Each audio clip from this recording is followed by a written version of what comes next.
The phone trembled in my hand, its cold glass biting into my palm as her words sliced through the static. "You're not sleeping with me tonight. I'm not coming home." The air in our cramped apartment turned sour, like milk left too long in the fridge. I stood frozen in the kitchen, the hum of the fluorescent bulb overhead drilling into my skull.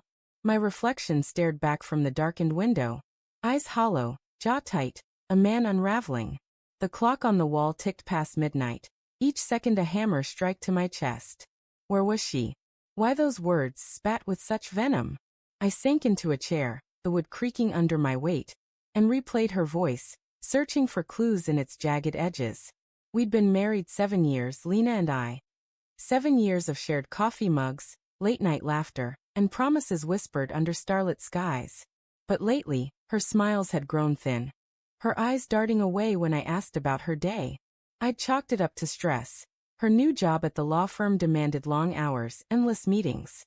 I'd ignored the lipstick smudge on her collar last week, the faint musk of unfamiliar cologne clinging to her coat.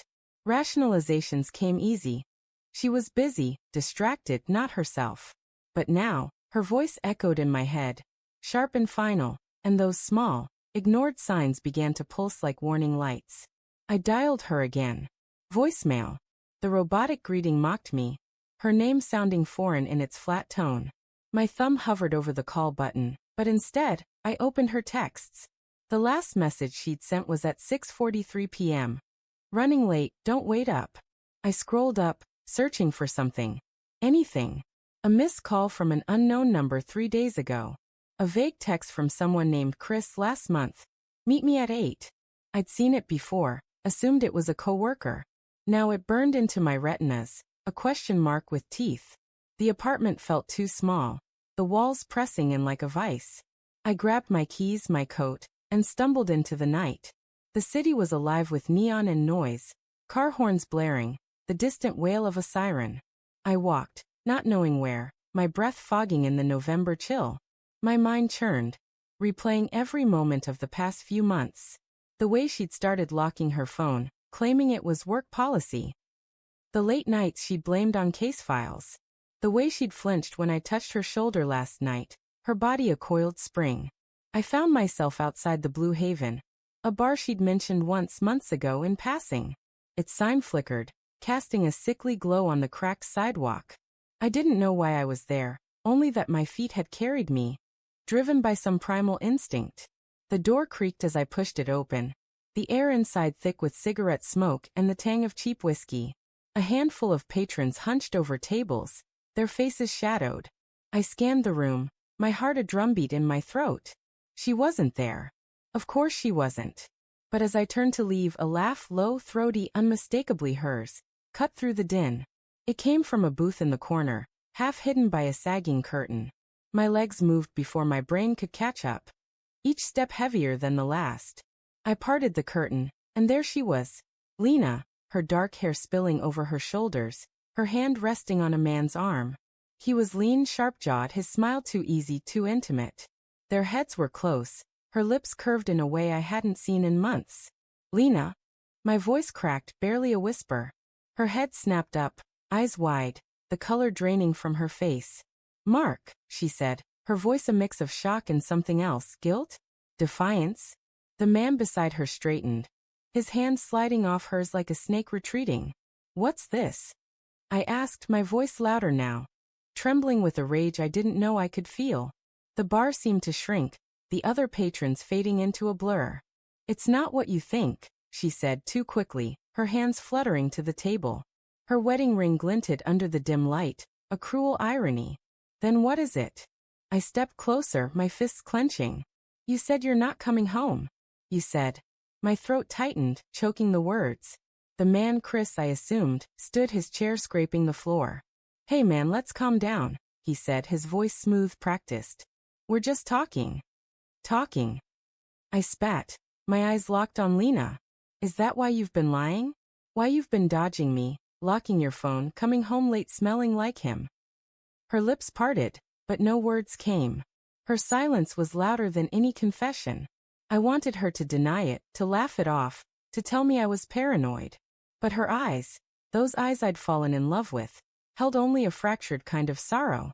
Mark, I didn't mean for this to happen, she said finally, her voice small. It just did. The words landed like a punch, stealing my breath. I staggered back, the room tilting. How long? I asked, my voice raw. How long have you been sneaking around? She looked away, her fingers twisting the edge of her napkin.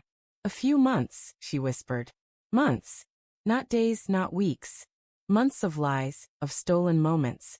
Of her choosing someone else while I waited at home.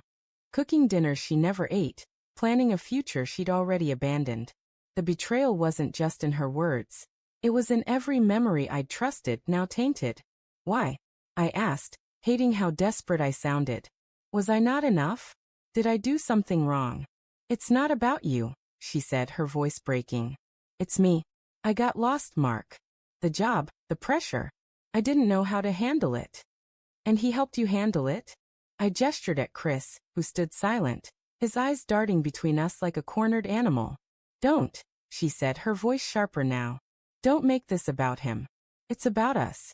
About how we stopped talking, how we stopped seeing each other. I laughed, a bitter, broken sound. So this is my fault? I'm the one who pushed you into his arms. No, she said, tears spilling down her cheeks. I'm not saying that. I'm saying I was weak, and I made a mistake. A terrible mistake. I wanted to scream, to flip the table, to demand answers that would make sense of the chaos in my chest. But all I could do was stare at her, at the woman I'd loved so fiercely, now a stranger wearing her face. The bar's noise crept back in.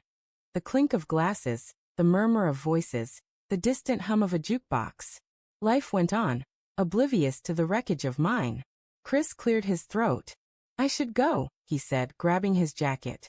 Lena didn't stop him. He slipped past me, his shoulder brushing mine, and I fought the urge to shove him against the wall. When he was gone, Lena stood, her hands trembling. Mark, can we talk? Really talk? Talk? I echoed, my voice hollow. What's left to say? You've already decided, haven't you? She reached for me, but I stepped back, the space between us a chasm. I don't know what I want, she said. I just know I hurt you and I hate myself for it. I wanted to believe her. God, I wanted to. But the image of her hand on his arm, her laugh, her ease with him, it was burned into me. I turned and walked out, the cold air hitting me like a slap. The city pulsed around me, indifferent, as I wandered back to our apartment. The key scratched in the lock, the sound too loud in the quiet. Inside, her scent lingered, lavender and lies. I sat on the couch, staring at the framed photo on the coffee table. Us on our honeymoon, laughing on a beach, her arms around me, the sun setting behind us. I picked it up, my thumb tracing her smile. Could I forgive her? Could I rebuild trust from ashes? The questions clawed at me unanswered. Then my phone buzzed. A text from Lena. I'm coming home. We need to face this together. My heart lurched. Hope, fear, anger all tangled. I set the phone down, my hands shaking. She was coming back, but to what? To apologies, to promises, to a marriage already fractured? Or to something worse, a final goodbye? The door creaked open, and there she was, her eyes red, her coat clutched tight. Mark, she whispered, her voice a fragile thread. I stood, my heart pounding, unsure if I wanted to hold her, or let her go forever. The truth hung between us, sharp and unforgiving, and I knew nothing would ever be the same.